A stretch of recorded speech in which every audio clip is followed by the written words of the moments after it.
Hello, you're watching BTVA's Business Nigeria for today, Tuesday, November 24th, and I am 2J Andrews.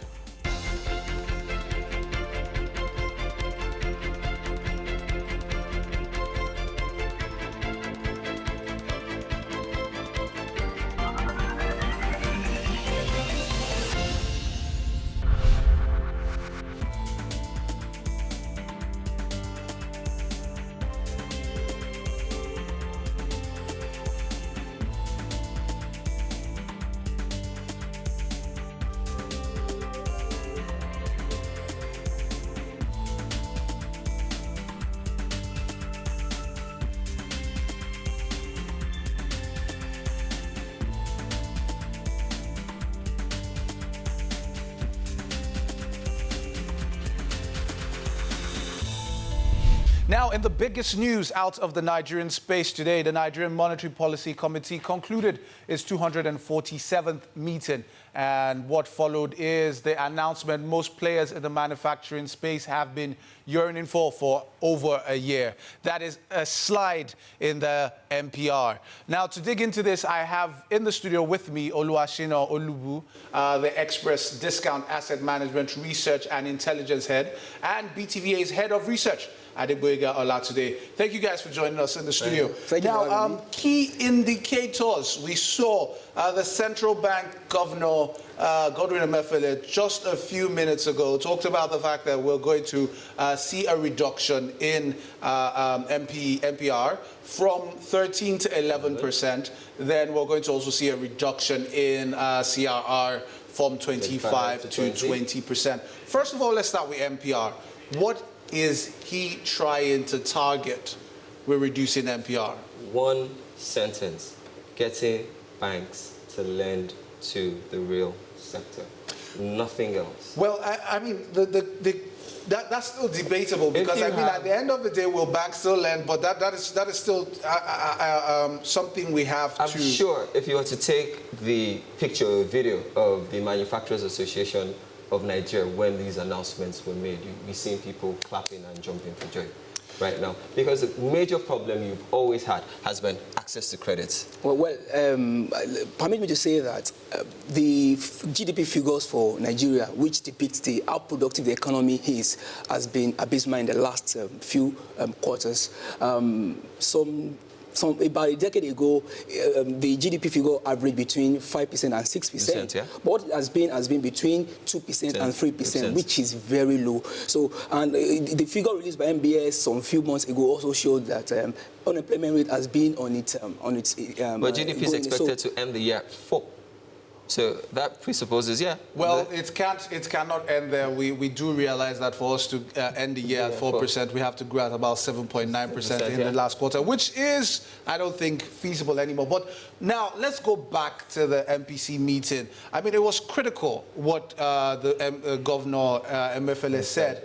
He said that the central bank was going to cut CRR from 25 to 20%, not the way we've been cutting CRR in the past, but this time that money will still stay in some sort of semi-sterility, and the central bank has identified several sectors, four particularly: real sector, infrastructure, agri, and solid minerals with mining. And the central bank says, we will identify people within those sectors who you believe can get this money. Come to us. With your proposal? With your proposal. We will approve it, and then we will release the money directly to those accounts.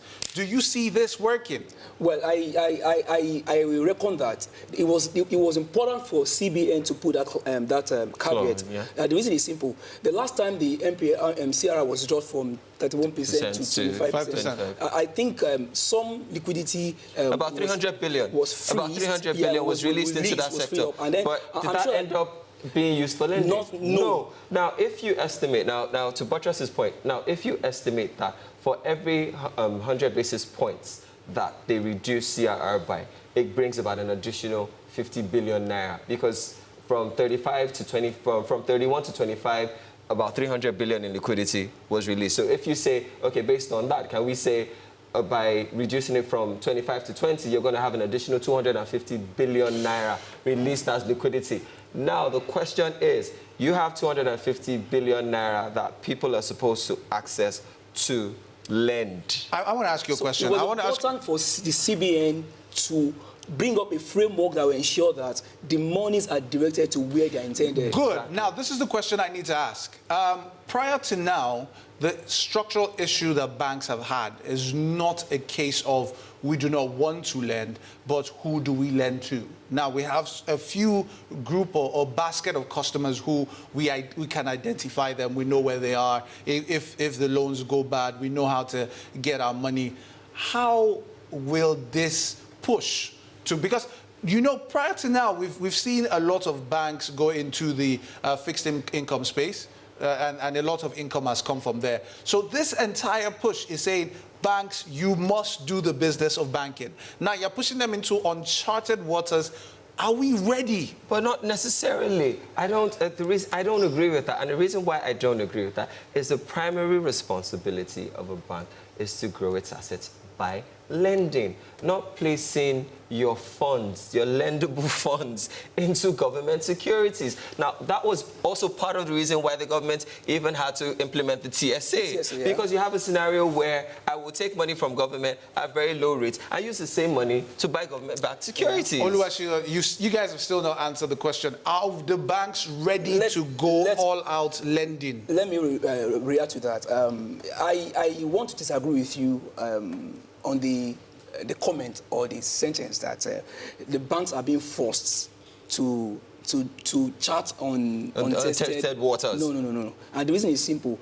The primary reason of closing a bank is financial intermediation. That's number one. Then two, the blood in any economy is money. There should be an orchestrated policy around ensuring that there is access to credit between the real sector and the money sector. So where the money released into the system is being used to buy fixed income security, the purpose of freeing the cash in the first instance is defeated. All right, let's go back to the issue of inflation. I mean, there is no doubt that this sort of cut in rates will have its impact down the line on inflation. We're still seeing inflation that's about 9.3% in the month of October. Going forward, we might see this continue to affect inflation going forward, and also down the line it might affect the foreign exchange rate again, which might bring us back to this discussion of whether we should devalue or not devalue. I mean, what do you see in the next quarter? Well, what I see in the next quarter in terms of both consumer price index and foreign exchange, let me start with the consumer price index. I see a case where there would be some spikes in the headline inflation, without a doubt, because right now the importers get money, they get their FX from the black market, and of course whatever that comes out to. But it's supposed to be CBN. The importers get their money purportedly from the banks. Purportedly from the banks. Yeah. And it's supposed to be an official rate. Now, you continue to say devaluation has not happened, devaluation has not happened. But if I'm sourcing my foreign exchange from the black market, I'm sourcing at 220-something, 230-something, that devaluation that we claim hasn't happened, to me, has already happened. Before I'm taking off the point, I need to say this, that it's important we know that there was a model that the former CBN governor was making use of. Targeted inflation. He felt that he could use the price stability to manage whatever it is that is happening in the FX, because he believes that it is when banks have an excess liquidity that they can go into the FX space and play.